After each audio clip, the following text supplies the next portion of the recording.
Halo sahabat semuanya, nonton video ini sampai habis ya, agar tidak salah paham. Dan sebelum itu jangan lupa like, komen, dan subscribe. Selamat menonton.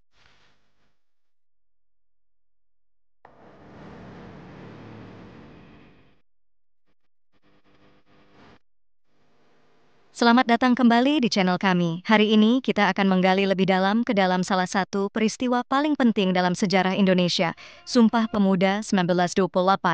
Mari kita simak bagaimana peristiwa ini mengubah nasib bangsa kita. Sebelum kita masuk ke dalam detail Sumpah Pemuda, mari kita pahami konteksnya. Pada awal abad ke-20, Indonesia masih di bawah penjajahan Belanda. Rasa nasionalisme mulai tumbuh di kalangan pemuda yang merasa tertindas oleh kebijakan kolonial. Sebuah peristiwa bersejarah terjadi di Indonesia pada 28 Oktober 1928. Peristiwa itu diperingati sebagai Hari Sumpah Pemuda.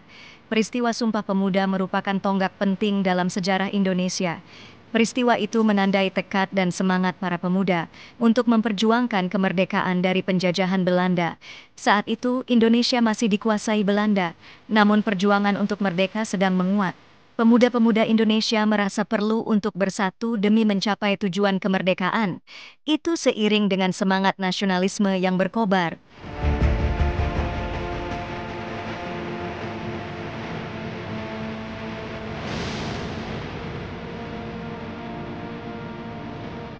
Sejarah Sumpah Pemuda. Kongres Pemuda II diselenggarakan di Jakarta pada 27-28 Oktober 1928. Kongres Pemuda II terbagi menjadi 3 sesi rapat. Setiap sesi rapat dilaksanakan di gedung berbeda. Rapat pertama Kongres Pemuda II.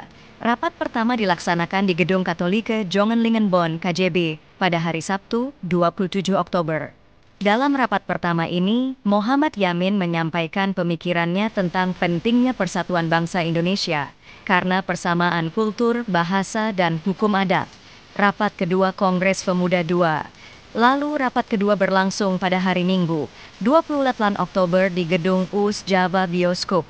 Rapat ini membahas mengenai pengenyaman pendidikan bagi rakyat Indonesia, khususnya anak-anak agar memiliki karakter cinta tanah air. Itu menjadi tantangan karena para pemuda ingin anak-anak diberi pelajaran Indonesia merdeka tanpa adanya paksaan serta dalam porsi seimbang. Dalam rapat mereka menyimpulkan bahwa permasalahan pendidikan di Indonesia ada 2. Permasalahan pendidikan yang pertama adanya anggapan bahwa derajat perempuan di bawah laki-laki. Lalu adanya kebiasaan memanjakan anak. Kebiasaan memanjakan anak ini dijumpai di kalangan atas pribumi aristokrat. Mereka selalu mengandalkan pembantu. Rapat ketiga Kongres Pemuda II.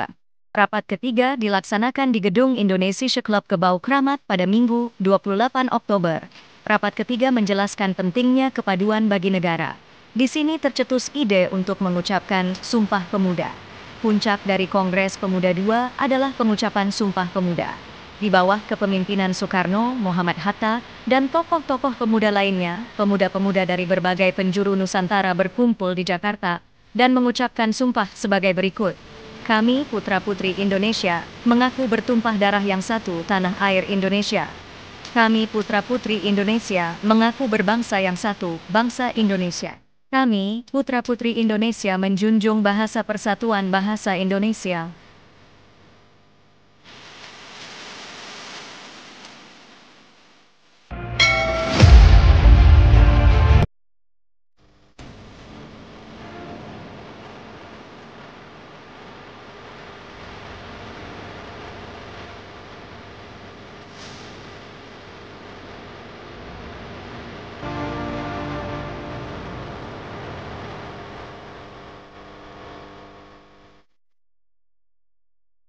Saat itu, Indonesia masih dikuasai Belanda. Namun perjuangan untuk merdeka sedang menguat. Pemuda-pemuda Indonesia merasa perlu untuk bersatu demi mencapai tujuan kemerdekaan. Itu seiring dengan semangat nasionalisme yang berkobar. Di dalam Kongres Pemuda II, pemuda dari berbagai etnis dan latar belakang bersatu. Mereka menyatakan sumpah untuk bersatu dalam semangat persatuan, tanpa memandang perbedaan agama, suku, atau ras. Sumpah Pemuda 1928 bukan hanya sekadar kata-kata. Ini adalah awal dari gerakan yang membawa kesadaran akan identitas nasional Indonesia. Peristiwa ini menginspirasi generasi selanjutnya untuk berjuang demi kemerdekaan. Legenda Sumpah Pemuda tetap hidup dalam hati setiap generasi Indonesia. Ini mengajarkan kita pentingnya persatuan dan keberagaman dalam membangun bangsa. Itulah sejarah singkat Sumpah Pemuda 1928. Peristiwa yang menginspirasi dan membangkitkan semangat perjuangan. Jangan pernah lupakan warisan yang telah ditinggalkan oleh para pahlawan kita. Jangan lupa untuk like, bagikan, dan subscribe untuk video-video sejarah lebih lanjut. Terima kasih telah menonton. Sampai jumpa di video berikutnya.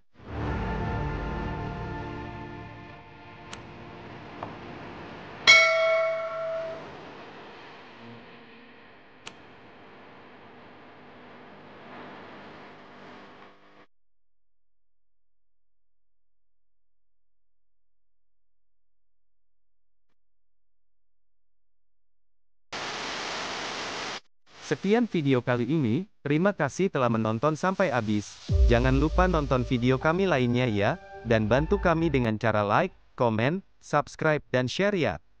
Kasih tahu di kolom komentar, konten sejarah apa lagi yang ingin kalian ketahui. Terima kasih, sampai jumpa di video berikutnya.